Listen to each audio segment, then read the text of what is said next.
Maayong buntag na usab mga kahigalaan, no? So last na tong video nga atong natun-an, nag-set up ta sa ato ang chart of account.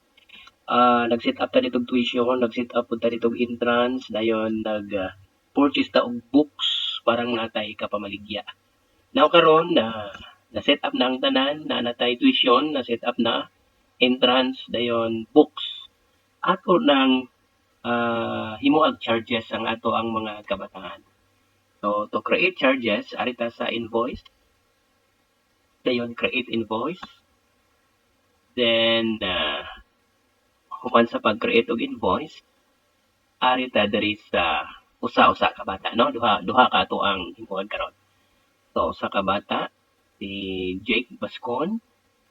Then, ang items nga atong kuha niya, church entrance. Dayon, of course, tuition.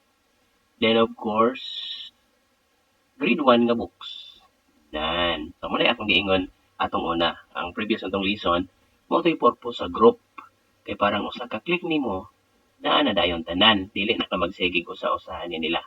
Dahil na po gihimong usa katong subtotal. Ato tong i-apply ang atong subtotal. Okay, para sa subtotal, ato siyang click ning subtotal. Nan, pag ingong subtotal, naa na dayon diri ang subtotal. So, paghamana na, ato ra nang i-save and close. Okay. So, this time, ato nang na himuan og invoice si Jake. Okay. Okay. So, kung ari ta sa customer center, makita nato nga si Jake na anay charge. So, ingon ana ra paghimo og charges sa ato ang mga kabataan.